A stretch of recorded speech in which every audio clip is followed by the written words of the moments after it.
ಎಲ್ಲರಿಗೂ ಸ್ವಾಗತ.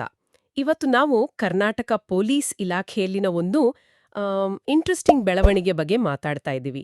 ನಮ್ಮ ಹತ್ರ ಒಂದು ಡಾಕ್ಯುಮೆಂಟ್ ಇದೆ. ಇದು ಸೆಪ್ಟೆಂಬರ್ 4, 2025 ಅಂತ ಕಾಣುತ್ತೆ. ಪೊಲೀಸ್ ಮಹಾನಿರ್ದೇಶಕರ ಕಚೇರಿಯಿಂದ ಬಂದಿರೋ ಹಾಗೆ ಇದೆ. ಇದರಲ್ಲಿ ಕೆಲವು ಪೊಲೀಸ್ ಹುದ್ದೆಗಳನ್ನ ಹೇಗೆ ರೀಅಲೋಕೇಟ್ ಅಂದ್ರೆ ಮರುಹಂಚಿಕೆ ಮಾಡಿದ್ದಾರೆ ಅಂತ ಇದೆ. ವಿಶೇಷವಾಗಿ ಕಲ್ಯಾಣ ಕರ್ನಾಟಕ ಮತ್ತೆ ಉಳಿದ ಕರ್ನಾಟಕದ ನಡುವೆ. ಹೌದು, ಇದು ನೋಡೋಕೆ ಅಧಿಕೃತವಾಗಿ ಕಾಣುತ್ತೆ. Doctor M A. ಸಲೀಂ ಐ.ಪಿ.ಎಸ್. ಅವರ ಸಹಿ ಕೂಡ ಇದೆ. ಸೊ ನಮ್ಮ ಇವತ್ತಿನ ಚರ್ಚೆ ಏನಂದ್ರೆ ಬರೀ ಈ ನಂಬರ್ಸ್ ಓದೋದಲ್ಲ, ಇದರ ಹಿಂದೆ ಏನು ಕಾರಣ ಇರ್ಬೋದು, ಪ್ರಾದೇಶಿಕವಾಗಿ ಯಾಕೆ ಹೀಗೆ ಹಂಚಿದ್ದಾರೆ, ಇದರ ಒಟ್ಟು ಚಿತ್ರಣ ಏನು ಅಂತ ಅರ್ಥ ಮಾಡ್ಕೊಳ್ಳೋ ಪ್ರಯತ್ನ ಮಾಡೋಣ. ಯಾವ ಪೋಸ್ಟು ಎಲ್ಲಿಗೆ ಎಷ್ಟು ಹೋಗ್ತಾ ಇದೆ, ಅದರ ಇಂಪ್ಲಿಕೇಶನ್ಸ್ ಏನಾದರೂ ಇರ್ಬೋದಾ, ಇದನ್ನೆಲ್ಲ ಸ್ವಲ್ಪ ಡೀಪಾಗಿ ನೋಡೋಣ.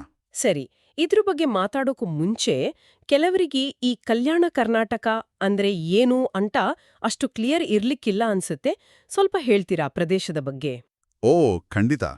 ಕಲ್ಯಾಣ ಕರ್ನಾಟಕ ಅಂದ್ರೆ ಅದೇ ಮೊದಲು ಹೈದರಾಬಾದ್ ಕರ್ನಾಟಕ ಅಂತ ಕರೀತಿದ್ರಲ್ಲ, ಆ ಭಾಗಕ್ಕೆ ಈಗ ಕೊಟ್ಟಿರೋ ಹೆಸರು. ಮುಖ್ಯವಾಗೇನಂದ್ರೆ ನಮ್ಮ ಸಂವಿಧಾನದ ಆರ್ಟಿಕಲ್ 371J ಕೆಳಗೆ ಈ ರೀಜನ್ಗೆ ಒಂದು ಸ್ಪೆಷಲ್ ಸ್ಟೇಟಸ್ ಕೊಟ್ಟಿದ್ದಾರೆ. ಇದರಲ್ಲಿ ಬೀದರ್, ಕಲ್ಬುರ್ಗಿ, ಯಾದಗಿರಿ, ರಾಯಚೂರ್, ಕೊಪ್ಪಳ, ಬಳ್ಳಾರಿ ಮತ್ತು ಹೊಸದಾಗಿರೋ ವಿಜಯನಗರ ಡಿಸ್ಟ್ರಿಕ್ಟ್ಗಳು ಬರುತ್ತೆ. ಯಾಕೆ ಈ ಸ್ಪೆಷಲ್ ಸ್ಟೇಟಸ್ ಅಂದರೆ ಅಲ್ಲಿನ ಲೋಕಲ್ ಜನರಿಗೆ ಎಜುಕೇಷನ್ ಮತ್ತು ಜಾಬ್ಸ್ನಲ್ಲಿ ರಿಸರ್ವೇಷನ್ ಕೊಟ್ಟು ಪ್ರಾದೇಶಿಕ ಅಸಮಾನತೆ ಕಡಿಮೆ ಮಾಡೋಕ್ಕೆ ಪೊಲೀಸ್ ನೇಮಕಾತಿಯಲ್ಲೂ ಇದು ಅಪ್ಲೈ ಆಗುತ್ತೆ. ಓಕೆ, ಅದು ಕ್ಲಿಯರ್ ಆಯ್ತು, ಧನ್ಯವಾದಗಳು. ಅದು ಮುಖ್ಯವಾಗಿತ್ತು. ಹಾಗಾದ್ರೆ ಈಗ ಆ ಡಾಕ್ಯುಮೆಂಟಲ್ಲಿ ಏನಿದೆ ನೋಡೋಣ ಬನ್ನಿ. ಅದರಲ್ಲಿ ಒಂದು ಟೇಬಲ್ ಇದೆ. 5 ಬೇರೆ ಬೇರೆ ಥರದ ಪೊಲೀಸ್ ಪೋಸ್ಟ್ಗಳ ಲಿಸ್ಟ್ ಇದೆ. ಮೊದಲಿಗೆ ಡಿಟೆಕ್ಟಿವ್ ಸಬ್ ಇನ್ಸ್ಪೆಕ್ಟರ್ ಅಂದ್ರೆ DSI ಪೋಸ್ಟ್ಗಳ ಬಗ್ಗೆ ಇದೆ. ಹೌದು, DSI ಪೋಸ್ಟ್ಗಳನ್ನ ನೋಡಿದ್ರೆ ಕಲ್ಯಾಣ ಕರ್ನಾಟಕ, ಅದನ್ನ KK ಅಂತ ಕರೆಯೋಣ, ಅಲ್ಲಿಗೆ 5 ಪೋಸ್ಟು. ಮತ್ತೆ ಕಲ್ಯಾಣ ಕರ್ನಾಟಕ ಬಿಟ್ಟು ಬೇರೆಡೆ ಅಂದ್ರೆ ನಾನ್ KK, ಅಲ್ಲಿಗೆ 15 ಪೋಸ್ಟ್ ಅಂತ ಮರುಹಂಚಿಕೆ ಮಾಡಿದ್ದಾರೆ. ಒಟ್ಟು 20 DSI ಪೋಸ್ಟ್ಗಳು ಈ ರೀಅಲೋಕೇಶನ್ ಅಲ್ಲಿ ಇವೆ. ಅಂದ್ರೆ ನಾನ್ KKಗೆ KKಗಿಂತ 3 ಪಟ್ಟು ಜಾಸ್ತಿ, 1.3 ರೇಷಿಯೋ. ಪೋಸ್ಟ್ಗಳು ಕಮ್ಮಿ ಇರಬಹುದು, 20 ಆದ್ರೂ ಈ ಅನುಪಾತ ಗಮನಿಸ್ಬೇಕಾದ ವಿಷಯ ಅಲ್ವಾ? ಅಂದ್ರೆ ತನಿಖೆ ಮಾಡೋ ಆಫೀಸರ್ಸ್ ನಾನ್ KKಯಲ್ಲಿ ಅಷ್ಟೊಂದು ಜಾಸ್ತಿ ಬೇಕಾ? ಅದು ಒಂದು ಒಳ್ಳೆ ಪ್ರಶ್ನೆನೇ. ಇದಕ್ಕೆ ಹಲವು ಕಾರಣ ಇರ್ಬೋದು ನೋಡಿ. ಒಂದು, ನಾನ್ KK ಪ್ರದೇಶಗಳಲ್ಲಿ, ಈಗ ಬೆಂಗಳೂರು ಥರ ದೊಡ್ಡ ಸಿಟಿಗಳಲ್ಲಿ ಕ್ರೈಮ್ ಸ್ವರೂಪ ಸ್ವಲ್ಪ ಕಾಂಪ್ಲೆಕ್ಸ್ ಇರುತ್ತೆ. ಎಕನಾಮಿಕ್ ಅಫೆನ್ಸ್, ಸೈಬರ್ ಕ್ರೈಮ್ ಜಾಸ್ತಿ. ಅದಕ್ಕೆ ಜಾಸ್ತಿ ಇನ್ವೆಸ್ಟಿಗೇಟಿವ್ ಆಫೀಸರ್ಸ್ ಬೇಕಾಗ್ಬೋದು. ಇನ್ನೊಂದು, ಇದು ಬರೀ ಮರುಹಂಚಿಕೆ ಅಲ್ವಾ? ಸೊ ಆಲ್ರೆಡಿ ಇರೋ DSIಗಳ ಸಂಖ್ಯೆ ಎಲ್ಲೆಲ್ಲಿ ಹೇಗಿದೆ ಅದನ್ನು ಬ್ಯಾಲೆನ್ಸ್ ಮಾಡೋ ಪ್ರಯತ್ನ ಇರ್ಬೋದೇನೋ. ಅಥವಾ ನಾನ್ KKಯಲ್ಲಿ ಖಾಲಿ ಇರೋ ಪೋಸ್ಟ್ಗಳೇ ಜಾಸ್ತಿ ಇರ್ಬೋದು. ಈ 5 ಮತ್ತು 15 ಅನ್ನೋದು ಓವರಾಲ್ DSI ಸ್ಟ್ರೆಂತ್ಗೆ ಹೋಲಿಸಿದ್ರೆ ಚಿಕ್ಕ ಭಾಗನೂ ಆಗಿರ್ಬೋದು. ಹೌದು, ಆ ಸಾಧ್ಯತೆನೂ ಇದೆ. ಸರಿ, ಮುಂದಿನ ಪೋಸ್ಟ್ ಸಶಸ್ತ್ರ ಪೊಲೀಸ್ ಕಾನ್ಸ್ಟೇಬಲ್ APC. ಇಲ್ಲಿ ನಂಬರ್ಸ್ ಮಾತ್ರ ಅಬ್ಬಾ ದೊಡ್ಡದಿದೆ. ಕಲ್ಯಾಣ ಕರ್ನಾಟಕಕ್ಕೆ 275, ನಾನ್ KKಗೆ 1375, ಒಟ್ಟು 1650. ಇದು ಸರಿಸುಮಾರು 1.5 ಅನುಪಾತ. ಇದು ಇನ್ನೂ ದೊಡ್ಡ ವ್ಯತ್ಯಾಸ. ಹೌದು ಹೌದು, ಖಂಡಿತವಾಗಿಯೂ. 1.5 ರೇಷಿಯೋ ಅಂದ್ರೆ ಇದು ಬರೀ ಪಾಪ್ಯುಲೇಷನ್ ವ್ಯತ್ಯಾಸನಾ ಅಥವಾ ಬೇರೆ ಏನಾದ್ರೂ ಕಾರಣ ಇದೆಯಾ ಅಂತ ಯೋಚನೆ ಮಾಡಬೇಕು. KSRPಗಳ ಮುಖ್ಯ ಕೆಲಸ ಬಂದೋಬಸ್ತ್, guard duty, law and order ಟೈಮಲ್ಲಿ ಲೋಕಲ್ ಪೊಲೀಸರಿಗೆ ಹೆಲ್ಪ್ ಮಾಡೋದು. ನಾನ್ KK ಪ್ರದೇಶಗಳಲ್ಲಿ, ಮುಖ್ಯವಾಗಿ ಬೆಂಗಳೂರು, ಮೈಸೂರು, ಮಂಗಳೂರು, ಹುಬ್ಬಳ್ಳಿ, ಧಾರವಾಡ ಈ ತರಹ ದೊಡ್ಡ ಸಿಟಿಗಳಲ್ಲಿ ಪ್ರೊಟೆಸ್ಟ್ಗಳು, ಪಬ್ಲಿಕ್ ಮೀಟಿಂಗ್ಸ್, VVIP ಸೆಕ್ಯೂರಿಟಿ, ಇದಕ್ಕೆಲ್ಲ ಹೆಚ್ಚು ಸಶಸ್ತ್ರ ಪೊಲೀಸರು ಬೇಕಾಡುತ್ತೆ. ಅಂದ್ರೆ ಅರ್ಬನೈಸೇಷನ್ ಲೆವೆಲ್ ಮತ್ತೆ ಪಬ್ಲಿಕ್ ಆಕ್ಟಿವಿಟಿ ಜಾಸ್ತಿ ಇರೋದು ಈ ಹಂಚಿಕೆಗೆ ಮುಖ್ಯ ಕಾರಣ ಇರ್ಬೋದು, ಹೌದಲ್ವಾ? ಹೌದು, ಅದು ಬಹುಶಃ ಒಂದು ಮುಖ್ಯ ಫ್ಯಾಕ್ಟರ್. ಅದಲ್ಲದೆ ಈ state armed reserve police training ಸೆಂಟರ್ಗಳು, ಬೆಟಾಲಿಯನ್ ಹೆಡ್ ಕ್ವಾರ್ಟರ್ಸ್ ಇವೆಲ್ಲ ನಾನ್ KKಯಲ್ಲಿ ಜಾಸ್ತಿ ಇರ್ಬೋದೇನೋ? ಅದು ಒಂದು ಕಾರಣ ಆಗಿರ್ಬೋದು. ಈ 1375 ಪೋಸ್ಟ್ಗಳು ಒಂದೇ ಸಿಟಿಗೆ ಹೋಗಲ್ಲ, ಹಲವು ಜಿಲ್ಲೆಗಳಿಗೆ, ನಗರ ಕೇಂದ್ರಗಳಿಗೆ ಹಂಚಿ ಹೋಗ್ಬೋದು. ಇದು ಅಡ್ಮಿನಿಸ್ಟ್ರೇಟಿವ್ ಮತ್ತೆ ಆಪರೇಷನಲ್ ರಿಕ್ವೈರ್ಮೆಂಟ್ಸ್ ತೋರಿಸುತ್ತೆ. ಈಗ 3ನೇ ಪೋಸ್ಟ್ ನಾಗರಿಕ ಪೊಲೀಸ್ ಕಾನ್ಸ್ಟೇಬಲ್ ಸಿವಿಲ್ PC. ಇಲ್ಲಿ ಇಲ್ಲಿರೋ ನಂಬರ್ಸ್ ಇದೆಯಲ್ಲ, ಇದು ಮುಂಚಿನ ಎರಡಕ್ಕಿಂತ ತುಂಬಾನೇ ಬೇರೆ ಇದೆ. ನಿಜಕ್ಕೂ ಆಶ್ಚರ್ಯ ಇದು. ಕಲ್ಯಾಣ ಕರ್ನಾಟಕಕ್ಕೆ 614 ಪೋಸ್ಟ್ಗಳು, ಆದ್ರೆ ನಾನ್ ಕೆಕೆಗೆ 0. ಒಟ್ಟು 614 ಪೋಸ್ಟ್ಗಳು ಕೆಕೆಗೆ ಹೋಗ್ತಾ ಇದೆ. ಏನಿದು?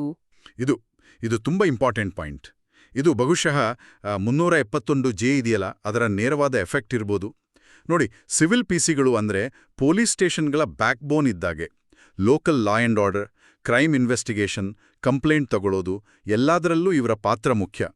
ಸೊ 371 ಪ್ರಕಾರ ಕೆಕೆ ರೀಜನ್ನಲ್ಲಿ ಲೋಕಲ್ಸ್ಗೆ ಜಾಬ್ಸ್ ಜಾಸ್ತಿ ಮಾಡೋಕೆ, ಅಲ್ಲಿ ಖಾಲಿ ಇರುವ ಅಥವಾ ಹೊಸದಾಗಿ ಕ್ರಿಯೇಟ್ ಮಾಡಿರೋ ಸಿವಿಲ್ ಪಿಸಿ ಪೋಸ್ಟ್ಗಳನ್ನ ಪೂರ್ತಿಯಾಗಿ ಆ ರೀಜನ್ಗೆ ರಿಸರ್ವ್ ಮಾಡೋ ನಿರ್ಧಾರ ಇರ್ಬೋದು ಇದು. ಅಂದ್ರೆ ಈ ಪರ್ಟಿಕ್ಯುಲರ್ ರಿಯಲೊಕೇಶನ್ನಲ್ಲಿ ಬೆಂಗಳೂರು, ಮೈಸೂರು ಅಥವಾ ಬೇರೆ ನಾನ್ ಕೆಕೆ ಡಿಸ್ಟ್ರಿಕ್ಟ್ಗಳಿಗೆ ಒಂದೇ ಒಂದು ಹೊಸ ಸಿವಿಲ್ ಪಿಸಿ ಪೋಸ್ಟ್ ಹೋಗ್ತಿಲ್ವಾ? ಇದರಿಂದ ಅಲ್ಲಿನ ಪೊಲೀಸ್ ಸ್ಟೇಷನ್ಗಳ ಕೆಲಸಕ್ಕೆ ಏನೂ ಪ್ರಾಬ್ಲಮ್ ಆಗಲ್ವಾ? ಅದು ಯೋಚಿಸಬೇಕಾದ ವಿಷಯ. ಮೊದಲನೇದಾಗಿ, ಇದು ಬರೀ ಮರುಹಂಚಿಕೆಯಾದ ಪೋಸ್ಟ್ಗಳ ಲೆಕ್ಕ ಅಷ್ಟೇ. ಇದರ್ಥ ನಾನ್ ಕೆಕೆಯಲ್ಲಿ ರಿಕ್ರೂಟ್ಮೆಂಟೇ ಆಗಲ್ಲ ಅಂತ ಅಲ್ಲ. ಬೇರೆ ನೋಟಿಫಿಕೇಷನ್ ಮೂಲಕ ಅಲ್ಲಿನ ವೇಕೆನ್ಸಿ ತುಂಬೋದು. ಎರಡನೇದು, ಬಹುಶಃ ಹಿಂದಿನ ರಿಕ್ರೂಟ್ಮೆಂಟ್ಗಳಲ್ಲಿ ನಾನ್ ಕೆಕೆಗೆ ಜಾಸ್ತಿ ಪ್ರಿಫರೆನ್ಸ್ ಕೊಟ್ಟು ಈಗ ಕೆಕೆ ರೀಜನ್ನ ಬ್ಯಾಕ್ಲಾಗ್ ತುಂಬೋ ಪ್ರಯತ್ನ ಇರ್ಬೋದು. ಮೂರನೇದು, ಕೆಕೆ ರೀಜನ್ನಲ್ಲಿ ಹೊಸ ಪೊಲೀಸ್ ಸ್ಟೇಷನ್ಗಳು ಓಪನ್ ಆಗ್ತಾ ಇದೆಯಾ ಅಥವಾ ಇರೋ ಸ್ಟೇಷನ್ಗಳನ್ನ ಸ್ಟ್ರೆಂಗ್ಥನ್ ಮಾಡ್ತಾ ಇದ್ದಾರಾ ಅನ್ನೋದು ಕೂಡ ಮುಖ್ಯ. ಈ 614 ಪೋಸ್ಟ್ಗಳು ಆ ಏರಿಯಾದ ಪೊಲೀಸ್ ಸಿಸ್ಟಮ್ಗೆ ದೊಡ್ಡ ಬೂಸ್ಟ್ ಕೊಡುತ್ತೆ. ಹೌದು, ಇದು ಕೆಕೆ ರೀಜನ್ನ ಪೊಲೀಸ್ ವ್ಯವಸ್ಥೆ ಗಟ್ಟಿ ಮಾಡಕ್ಕೆ ಒಂದು ದೊಡ್ಡ ಸ್ಟೆಪ್ ತರ ಕಾಣಿಸ್ತಾ ಇದೆ. ಸರಿ, next post state reserve police constable, KSRP. ಇಲ್ಲೂ ನಂಬರ್ಸ್ ದೊಡ್ಡದಿದೆ. ಕೆಕೆಗೆ 532, ನಾನ್ ಕೆಕೆಗೆ 1500, ಒಟ್ಟು 2032. ಅನುಪಾತ ಸುಮಾರು 1.28. ಹೌದು, ಕೆಎಸ್ಆರ್ಪಿ ಹಂಚಿಕೆ ಕೂಡ ಆ ಎಪಿಸಿ ಕರಾನೆ ನಾನ್ ಕೆಕೆ ಕಡೆ ಜಾಸ್ತಿ ಇದೆ. ಆದರೆ ರೇಷಿಯೋ ಸ್ವಲ್ಪ ಕಮ್ಮಿ ಇದೆ, 1.28 ವರ್ಸಸ್ 1.5. ಕೆಎಸ್ಆರ್ಪಿ ಅಂದ್ರೆ ಸ್ಟೇಟ್ ಲೆವೆಲ್ ರಿಸರ್ವ್ ಫೋರ್ಸ್. ಇವರನ್ನ ಸಾಮಾನ್ಯವಾಗಿ ದೊಡ್ಡ ಸ್ಕೇಲ್ ಬಂದೋಬಸ್ತು, ಗಲಾಟೆ ಕಂಟ್ರೋಲ್, ನಕ್ಸಲ್ ಆಪರೇಷನ್ಸ್, ಎಲೆಕ್ಷನ್ ಅಥವಾ ಏನಾದರೂ ಡಿಸಾಸ್ಟರ್ ಆದಾಗ ಸ್ಟೇಟಲ್ಲಿ ಎಲ್ಲಿ ಬೇಕಾದರೂ ಕಳಿಸ್ತಾರೆ. ಹಾಗಾದ್ರೆ ಎಪಿಸಿ ಮತ್ತೆ ಕೆಎಸ್ಆರ್ಪಿ ಹಂಚಿಕೆ ರೇಷಿಯೋದಲ್ಲಿ ಯಾಕೆ ಈ ವ್ಯತ್ಯಾಸ? 1.5 ವರ್ಸಸ್ 1.2.8. ಎರಡೂ ಆರ್ಮ್ಡ್ ಫೋರ್ಸಸ್ ತಾನೇ? ಹೌದು, ಎರಡೂ ಆರ್ಮ್ ಫೋರ್ಸಸ್. ಆದರೆ ಅವುಗಳ ಕೆಲಸದ ವ್ಯಾಪ್ತಿ, ಡಿಪ್ಲಾಯ್ಮೆಂಟ್ ಸ್ವಲ್ಪ ಬೇರೆ ಇರ್ಬೋದು. ಎಪಿಸಿಗಳು ಹೆಚ್ಚಾಗಿ ಡಿಸ್ಟ್ರಿಕ್ಟ್ ಲೆವೆಲ್ಲಿ ಕೆಲಸ ಮಾಡಿದ್ರೆ, ಕೆಎಸ್ಆರ್ಪಿ ಬೆಟಾಲಿಯನ್ಗಳು ಸ್ಟೇಟ್ ಲೆವೆಲ್ ಅಗತ್ಯಗಳಿಗೆ ರೆಸ್ಪಾಂಡ್ ಮಾಡ್ತವೆ. ಬಹುಶಃ ಕೆಎಸ್ಆರ್ಪಿ ಬೆಟಾಲಿಯನ್ಗಳ ಹೆಡ್ ಕ್ವಾರ್ಟರ್ಸ್ ಅಥವಾ ಟ್ರೈನಿಂಗ್ ಸೆಂಟರ್ಗಳು ಕೆಕೆ ಮತ್ತು ನಾನ್ ಕೆಕೆಯಲ್ಲಿ ಸ್ವಲ್ಪ ಈಕ್ವಲ್ ಆಗಿ ಹಂಚೋಗಿರ್ಬೋದು. ಅಥವಾ ಕೆಕೆ ರೀಜನಲ್ಲೂ ಸ್ಟೇಟ್ ಲೆವೆಲ್ ಬಂದೋಬಸ್ತ್ ಅಗತ್ಯಗಳು ಜಾಸ್ತಿ ಆಗ್ತಿರ್ಬೋದು. ಉದಾಹರಣೆಗೆ ಬಾರ್ಡರ್ ಡಿಸ್ಟ್ರಿಕ್ಟ್ಗಳಲ್ಲಿ ಸೆಕ್ಯೂರಿಟಿ ಚಾಲೆಂಜಸ್ ಅಥವಾ ಅಲ್ಲಿ ನಡೆಯೋ ದೊಡ್ಡ ಪ್ರೋಗ್ರಾಮ್ಗಳು. ಪ್ಲಸ್ 371 ಕೆಳಗಡೆ ಕೆಕೆ ರೀಜನ್ಗೂ ಇಂತಿಷ್ಟು ಕೆಎಸ್ಆರ್ಪಿ ಪೋಸ್ಟ್ ಸಿಗಬೇಕು ಅಂತ ಮಾಡಿರೋ ಪ್ರಯತ್ನನೂ ಇರ್ಬೋದು. ಓಕೆ, ಅದು ಅರ್ಥ ಆಯ್ತು. ಇನ್ನು last post, police constable, KSISF, Karnataka state industrial security force. ಇಲ್ಲೂ ಕೂಡ ಸಿವಿಲ್ ಪಿಸಿ ತರಾನೇ ಒಂದು ವಿಚಿತ್ರವಾದ ಅಲೊಕೇಶನ್. ಕೆಕೆಗೆ 340 ಪೋಸ್ಟ್, ನಾನ್ ಕೆಕೆಗೆ ಮತ್ತೆ 0. ಒಟ್ಟು 340 ಪೋಸ್ಟ್ಗಳು ಕೆಕೆಗೆ ರಿಸರ್ವ್ಡ್. ಏನಿದು ಕೆಎಸ್ಐಎಸ್ಎಫ್? ಈ ಹಂಚಿಕೆ ಏನ್ ಹೇಳುತ್ತೆ? ಕೆಎಸ್ಐಎಸ್ಎಫ್ ಅಂದ್ರೆ Karnataka state industrial security force. ಇವರ ಮುಖ್ಯ ಕೆಲಸ ಸ್ಟೇಟಲ್ಲಿರೋ ಇಂಪಾರ್ಟೆಂಟ್ ಗವರ್ನ್ಮೆಂಟ್ ಮತ್ತೆ ಪ್ರೈವೇಟ್ ಇಂಡಸ್ಟ್ರೀಸ್, ಡ್ಯಾಮ್ಗಳು, ಪವರ್ ಪ್ಲಾಂಟ್ಸ್, ಏರ್ಪೋರ್ಟ್ಸ್ ಮತ್ತೆ ಬೇರೆ ಕೀ ಇನ್ಸ್ಟಿಟ್ಯೂಷನ್ಸ್ಗಳಿಗೆ ಸೆಕ್ಯೂರಿಟಿ ಕೊಡೋದು. ಇದು ಸೆಂಟ್ರಲ್ ಗವರ್ಮೆಂಟಲ್ಲಿ ಸಿಐಎಸ್ಎಫ್ ಇದೆಯಲ್ಲ, ಆ ಮಾಡೆಲಲ್ಲಿ ನಮ್ಮ ಸ್ಟೇಟಲ್ಲಿ ಮಾಡಿರೋ ಫೋರ್ಸ್. ಹಾಗಾದ್ರೆ ಈ 340 ಪೋಸ್ಟ್ಗಳನ್ನ ಪೂರ್ತಿಯಾಗಿ ಕಲ್ಯಾಣ ಕರ್ನಾಟಕಕ್ಕೆ ಕೊಟ್ಟಿರೋದು ಆ ಏರಿಯಾದಲ್ಲಿ ಇಂಡಸ್ಟ್ರಿಯಲ್ ಡೆವಲಪ್ಮೆಂಟ್ಗೆ ಗವರ್ಮೆಂಟ್ ಜಾಸ್ತಿ ಫೋಕಸ್ ಮಾಡ್ತಾ ಇದೆ ಅನ್ನೋದ್ರ ಸಿಗ್ನಲ್. ಖಂಡಿತವಾಗಿಯೂ ಹಾಗೆ ನೋಡ್ಬೋದು. 371 ಕೆಳಗಡೆ ಕಲ್ಯಾಣ ಕರ್ನಾಟಕದ ಓವರಾಲ್ ಡೆವಲಪ್ಮೆಂಟ್ ಒಂದು ಗೋಲ್. ಇಂಡಸ್ಟ್ರೀಸ್ ಬರಬೇಕು ಅಂದ್ರೆ ಒಳ್ಳೆ ಇನ್ಫ್ರಾಸ್ಟ್ರಕ್ಚರ್ ಜೊತೆಗೆ ಸೆಕ್ಯೂರಿಟಿನೂ ಬೇಕು. ಸೊ ಹೊಸ ಇಂಡಸ್ಟ್ರೀಸ್ ಬರ್ತಾ ಇದ್ರೆ ಅಥವಾ ಇರೋದಕ್ಕೆ ಸೆಕ್ಯೂರಿಟಿ ಜಾಸ್ತಿ ಮಾಡಬೇಕಂದ್ರೆ ಕೆಎಸ್ಐಎಸ್ಎಫ್ನವರು ಬೇಕಾಡುತ್ತೆ. ಈ 340 ಪೋಸ್ಟ್ಗಳನ್ನ ಅಲ್ಲಿಗೆ ರೀಅಲೋಕೇಟ್ ಮಾಡಿರೋದು ಆ ಏರಿಯಾದಲ್ಲಿ ಇಂಡಸ್ಟ್ರಿಯಲ್ ಆಕ್ಟಿವಿಟಿ ಜಾಸ್ತಿ ಆಗ್ತಾ ಇದೆ ಅಥವಾ ಜಾಸ್ತಿ ಮಾಡೋ ಪ್ಲಾನ್ ಇದೆ ಅನ್ನೋದನ್ನ ಸ್ಟ್ರಾಂಗ್ ಆಗಿ ಹೇಳುತ್ತೆ. ಇದು ಎಕನಾಮಿಕ್ ಡೆವಲಪ್ಮೆಂಟ್ ಮತ್ತೆ ಜಾಬ್ ಕ್ರಿಯೇಷನ್ ದೃಷ್ಟಿಯಿಂದಲೂ ಇಂಪಾರ್ಟೆಂಟ್. ಹಾಗಾದ್ರೆ ಈ 5 ಪೋಸ್ಟ್ಗಳ ರೀಅಲೋಕೇಶನ್ನು ಒಟ್ಟಿಗೆ ನೋಡಿದ್ರೆ ನಮ್ಗೆ 2 ಕ್ಲಿಯರ್ ಟ್ರೆಂಡ್ ಕಾಣಿಸ್ತಾ ಇದೆ ಅಲ್ವಾ? ಹೌದು, ಖಂಡಿತ. ಒಂದ್ ಕಡೆ ಸಿವಿಲ್ ಪೊಲೀಸ್ ಕಾನ್ಸ್ಟೇಬಲ್ ಮತ್ತೆ KSISF ಕಾನ್ಸ್ಟೇಬಲ್ ಪೋಸ್ಟ್ಗಳು 100% ಕಲ್ಯಾಣ ಕರ್ನಾಟಕಕ್ಕೆ ಹೋಗ್ತಾ ಇದೆ. ಇದು ಬಹುಶಃ ಆ 371J ಕಮಿಟ್ಮೆಂಟ್ಸ್, ಆ ರೀಜನ್ನ ಸ್ಪೆಸಿಫಿಕ್ ಅಗತ್ಯಗಳು, ಅಲ್ಲಿನ ಲೋಕಲ್ಸ್ಗೆ ಅವಕಾಶ ಕೊಡೋ ಉದ್ದೇಶವನ್ನು ಕ್ಲಿಯರ್ ಆಗಿ ತೋರಿಸುತ್ತೆ. ಇನ್ನೊಂದು ಕಡೆ DSI, APC ಮತ್ತೆ KSRP ಪೋಸ್ಟ್ಗಳನ್ನು KK ಮತ್ತೆ ನಾನ್ KK ಮಧ್ಯೆ ಹಂಚಿದ್ದಾರೆ. ಆದರೆ ಈ ಹಂಚಿಕೆ ನಾನ್ KK ಕಡೆಗೆ ತುಂಬಾನೇ ವಾಲಿದೆ, ಬೇರೆ ಬೇರೆ ರೇಷಿಯೋದಲ್ಲಿ 1.3, 1.5, 1.2.8. ಇದು ಬಹುಶಃ ನಾನ್ KK ಏರಿಯಾಗಳ, ಮುಖ್ಯವಾಗಿ ಸಿಟಿಗಳ ಜಾಸ್ತಿ population, complex law and order challenge ಮತ್ತೆ ಆಪರೇಷನಲ್ ಅಗತ್ಯಗಳನ್ನು ರಿಫ್ಲೆಕ್ಟ್ ಮಾಡುತ್ತೆ. ಈ ಡ್ಯುವಲ್ ಸ್ಟ್ರಾಟಜಿ ಅಂದ್ರೆ ಒಂದ್ ಕಡೆ ಸ್ಪೆಸಿಫಿಕ್ ರೀಜನಲ್ ಡೆವಲಪ್ಮೆಂಟ್ ಮತ್ತು ರಿಸರ್ವೇಷನ್ ಗೋಲ್ಸ್, ಇನ್ನೊಂದ್ ಕಡೆ ಸ್ಟೇಟ್ನ ಓವರಾಲ್ ಅಗತ್ಯಗಳು. ಪೊಲೀಸ್ ಡಿಪಾರ್ಟ್ಮೆಂಟ್ನಂಥ ಸಂಸ್ಥೆಗಳಲ್ಲಿ ರಿಸೋರ್ಸ್ ಅಲೋಕೇಶನ್ ಎಷ್ಟು ಕಾಂಪ್ಲೆಕ್ಸ್ ಆಗಿರುತ್ತೆ ಅಂತ ತೋರಿಸುತ್ತೆ. ನಿಜ. ಇಲ್ಲಿ ನೆನಪಿಟ್ಕೋಬೇಕಾದ ಇನ್ನೊಂದು ವಿಷಯ ಏನಂದ್ರೆ, ಇದು ಬರೀ ಮರು ಹಂಚಿಕೆ ಆದ ಪೋಸ್ಟ್ಗಳ ಪಿಕ್ಚರ್ ಅಷ್ಟೇ. ಡಿಪಾರ್ಟ್ಮೆಂಟ್ನ ಒಟ್ಟು ಸ್ಟ್ರೆಂತ್, ನಡೀತಾ ಇರೋ ಮತ್ತೆ ಮುಂದಾಗೋ ಡೈರೆಕ್ಟ್ ರಿಕ್ರೂಟ್ಮೆಂಟ್ಸು, ಪ್ರಮೋಷನ್ಸು, ಟ್ರಾನ್ಸ್ಫರ್ಸು, ಇದೆಲ್ಲ ಸೇರಿದ್ರೆ ಪೂರ್ತಿ ಚಿತ್ರಣ ಸಿಗೋದು. ಈ ಡಾಕ್ಯುಮೆಂಟ್ ಆ ಡೇಟಲ್ಲಿ ಅವೈಲಬಲ್ ಇದ್ದ ಅಥವಾ ರೀಅಲೋಕೇಟ್ ಮಾಡೋಕ್ಕೆ ಡಿಸೈಡ್ ಮಾಡಿದ ಪೋಸ್ಟ್ಗಳ ಬಗ್ಗೆ ಮಾತ್ರ ಹೇಳುತ್ತೆ. ಇದರ ಹಿಂದಿನ ಕಂಪ್ಲೀಟ್ ಪಾಲಿಸಿ ಏನು, ಲಾಂಗ್ ಟರ್ಮ್ ಪ್ಲಾನ್ ಏನು, ಅಥವಾ ಪ್ರತಿಯೊಂದು ಹಂಚಿಕೆಗೂ ಎಕ್ಸಾಕ್ಟ್ ರೀಸನಿಂಗ್ ಏನು ಅಂತ ತಿಳಿಬೇಕಾದ್ರೆ ಇನ್ನೂ ಹೆಚ್ಚು ಇನ್ಫಾರ್ಮೇಷನ್ ಬೇಕು. ಆದರೂ ಈ ನಂಬರ್ಸ್ ಏನಿದೆ, ಇದು ಅಡ್ಮಿನಿಸ್ಟ್ರೇಟಿವ್ ಪ್ರಯಾರಿಟೀಸ್ ಮತ್ತೆ ರೀಜನಲ್ ಕನ್ಸಿಡರೇಷನ್ಸ್ ಬಗ್ಗೆ ಒಂದು ಒಳ್ಳೆ ಇನ್ಸೈಟ್ ಕೊಡುತ್ತೆ. ಹಾಗಾದ್ರೆ ಒಟ್ನಲ್ಲಿ ಈ ಡಾಕ್ಯುಮೆಂಟ್ ನಮಗೆ ತೋರಿಸೋದು ಏನಂದ್ರೆ, ಸೆಪ್ಟೆಂಬರ್ 4, 2025 ಹೊತ್ತಿಗೆ ಕರ್ನಾಟಕ ಪೊಲೀಸ್ ಇಲಾಖೆ ತನ್ನ 5 ಮುಖ್ಯ ಪೋಸ್ಟ್ಗಳ ರೀಅಲೋಕೇಷನ್ನಲ್ಲಿ ಒಂದು ಕ್ಲಿಯರ್ ಆದ ರೀಜನಲ್ ಡಿಫರೆನ್ಸ್ ಫಾಲೋ ಮಾಡಿದೆ.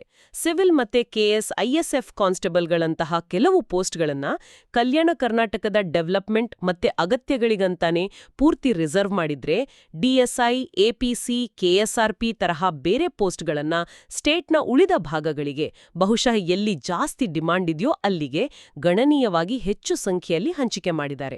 ಹೌದು, ಇದು ಬರೀ ನಂಬರ್ಸ್ ಗೇಮ್ ಅಲ್ಲ, ಇದೊಂದು ಪಾಲಿಸಿ ರಿಫ್ಲೆಕ್ಷನ್. ಇದು ಕಲ್ಯಾಣ ಕರ್ನಾಟಕಕ್ಕೆ ಸ್ಪೆಷಲ್ ಸ್ಟೇಟಸ್ ಕೊಟ್ಟಿರೋ ಕಾನ್ಸ್ಟಿಟ್ಯೂಷನಲ್ ಕಮಿಟ್ಮೆಂಟ್ಸ್ ಪೂರೈಸೋ ಪ್ರಯತ್ನದ ಜೊತೆಗೆ ಸ್ಟೇಟ್ನ ಬೇರೆ ಭಾಗಗಳ, ಮುಖ್ಯವಾಗಿ ಹೆಚ್ಚು ಜನಸಂಖ್ಯೆ ಇರೋ, ಹೆಚ್ಚು ಆಕ್ಟಿವ್ ಆಗಿರೋ ಸಿಟಿ ಏರಿಯಾಗಳ ಪೊಲೀಸಿಂಗ್ ಅಗತ್ಯಗಳನ್ನು ಬ್ಯಾಲೆನ್ಸ್ ಮಾಡೋ ಒಂದು ಕಸರತ್ತು ಅಂತ ಕಾಣಿಸುತ್ತೆ. ಈ ಆಳವಾದ ವಿಶ್ಲೇಷಣೆಗೆ ತುಂಬಾ ಧನ್ಯವಾದಗಳು. ಇದು ಬರೀ ನಂಬರ್ಸ್ ಲಿಸ್ಟ್ಗಿಂತ ಹೆಚ್ಚು ವಿಷಯಗಳನ್ನ ತಿಳಿಸ್ಕೊಟ್ಟಿದೆ. ಈಗ ನಮ್ಮ ಕೇಳುಗರು ಯೋಚನೆ ಮಾಡೋಕೆ ಒಂದು ಪ್ರಶ್ನೆ ಜೊತೆ ಈ ಚರ್ಚೆಯನ್ನ ಮುಗಿಸೋಣ. ಕರ್ನಾಟಕದಂತಹ ವೈವಿಧ್ಯಮಯ ರಾಜ್ಯದಲ್ಲಿ ಕಲ್ಯಾಣ ಕರ್ನಾಟಕದ ಹಾಗೆ ವಿಶೇಷ ಸ್ಥಾನಮಾನ ಇರೋ ಪ್ರದೇಶದ ಅಗತ್ಯತೆಗಳು ಮತ್ತೆ ರಾಜ್ಯದ ಬೇರೆ ಭಾಗಗಳ, ಮುಖ್ಯವಾಗಿ ಮಹಾನಗರಗಳ ಬೇಡಿಕೆಗಳ ಮಧ್ಯೆ ಪೊಲೀಸ್ ರಿಸೋರ್ಸ್ಗಳನ್ನ ಹಂಚಿಕೆ ಮಾಡಬೇಕಾದ್ರೆ ಯಾವ ತರಹದ ಲಾಂಗ್ ಟರ್ಮ್ ಬ್ಯಾಲೆನ್ಸ್ ಸಾಧಿಸಬೇಕು? ಈ ತರಹ ಡ್ಯುವಲ್ ಅಲೋಕೇಶನ್ ಸ್ಟ್ರಾಟಜಿ, ಕೆಲವು ಪೋಸ್ಟ್ ಪೂರ್ತಿ ಒಂದ್ ಕಡೆ, ಕೆಲವು ಹಂಚಿ ಹೋಗೋದು, ಫ್ಯೂಚರಲ್ಲಿ ಸ್ಟೇಟ್ನಾದ್ಯಂತ ಪೊಲೀಸಿಂಗ್ನ ಕ್ವಾಲಿಟಿ, ಎಫಿಷಿಯನ್ಸಿ ಮತ್ತೆ ಪ್ರಾದೇಶಿಕ ಸಮಾನತೆ ಮೇಲೆ ಹೇಗೆ ಪರಿಣಾಮ ಬೀರಬಹುದು, ಇದ್ರ ಬಗ್ಗೆ ಆಲೋಚಿಸಿ.